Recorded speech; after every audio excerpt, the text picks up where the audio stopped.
नमस्ते, welcome to heat happy energy अमो tarot.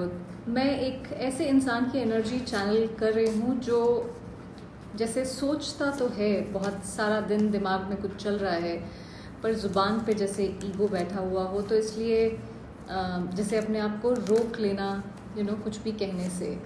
तो अगर आपका दिल कह रहा है कि आपकी एनर्जी, यादें इस इंसान के आसपास मंडरा रही हैं हर समय, चाहे वो कुछ दिखाए या ना दिखाए, तो हो सकता है यहाँ पे कोई मैसेज आपके लिए हो।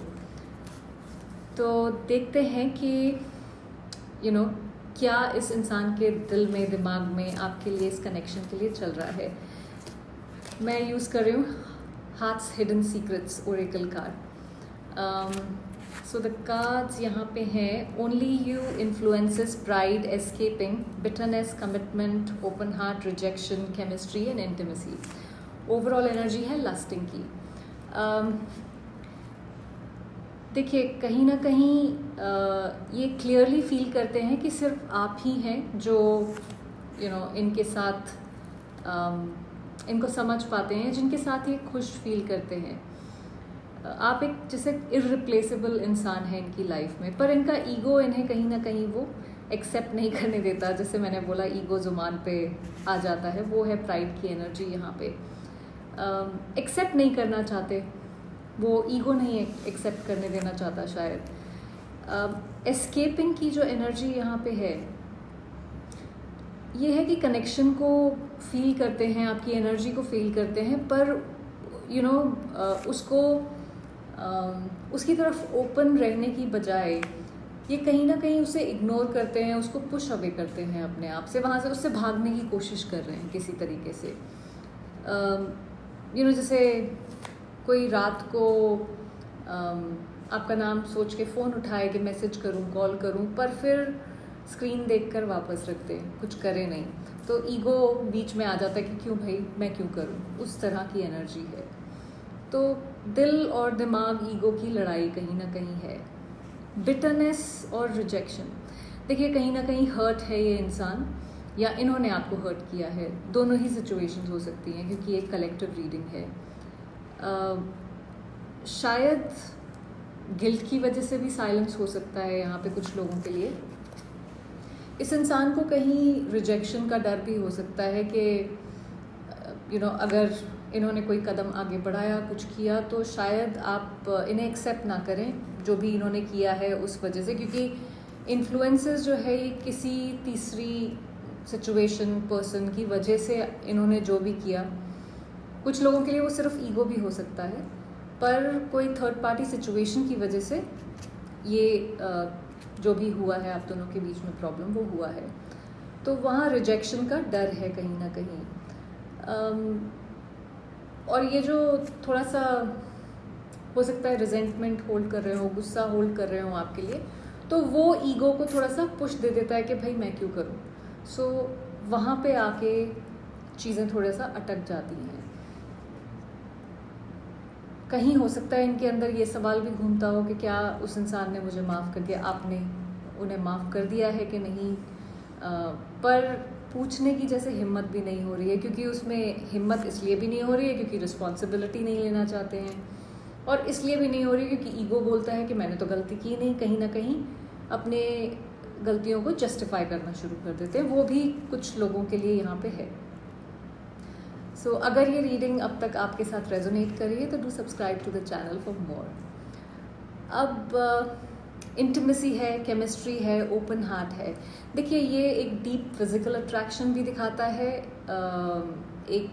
और लस्टिंग की एनर्जी अंडरलाइन है। तो डीप फिजिकल अट्रैक्शन तो है ही है आपकी तरफ इस इंसान को, और शायद आपके साथ बिताए हुए कुछ टाइम को भी ये याद करते हैं। पर ये सिर्फ फिजिकल अट्रैक्शन नहीं है, क्योंकि इंटीमेसी जो है वो और ओपन हार्ट दोनों ही एक बहुत इमोशनली कनेक्टेड एनर्जीज़ हैं, जहाँ पे आप किसी के साथ कुछ भी शेयर कर सकते हो, आपको किसी चीज़ का पर्दा नहीं है। अपने आप जो आपके इमोशनल वुंड्स हैं, आप उसको दिखा सकते हो, उस तरह की एनर्जी है। तो कहीं ना कहीं जैसे रूह के साथ कनेक्शन है आपके और उनके, रूह का एक दूसरे के साथ कनेक्शन है, सोल्स का। मेरे हिसाब से आप उनके ड्रीम्स में भी आते हो कहीं ना कहीं। कभी एक इमोशनल मोमेंट बन के, कभी आपका टच शायद उनको फील होता हो, एक एहसास की तरह आप उनके आसपास रहते हो, और जो केमिस्ट्री, जो क्लोजनेस आपके साथ उन्होंने महसूस की है उसको वो क्रेव करते हैं, पर फिर वही ईगो, प्राइड की वजह से अपने आप को रोक लेते हैं कुछ बोलने से। सो कमिटमेंट का थॉट भी हो सकता है, क्योंकि कमिटमेंट का कार्ड है यहाँ पे। कमिटमेंट का इशू भी हो सकता है ये आपकी तरफ पूरी तरह कमिटेड नहीं थे, या इन्होंने कुछ कमिट किया वो पूरा नहीं किया, उसकी वजह से यहाँ पे बहुत सारा कंफ्यूजन आप दोनों की बीच में क्रिएट हो गया। और वो कमिटमेंट और इन्फ्लुएंसेस ये पूरा इसलिए नहीं हुआ क्योंकि कुछ एक बाहरी सिचुएशन है जो इन्फ्लुएंस करती है यहाँ पे।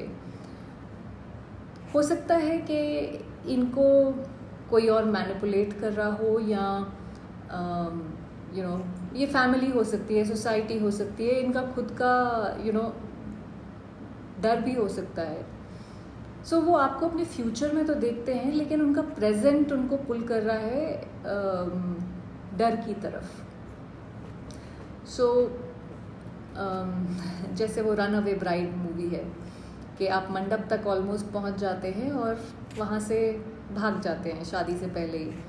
इसलिए नहीं कि आपसे प्यार नहीं करते, पर इसलिए क्योंकि हो सकता है कि एक तो डर तो है ही, पर कहीं उनको अपने पे ही कॉन्फिडेंस ना हो कुछ सिचुएशंस में, वो भी हो सकता है।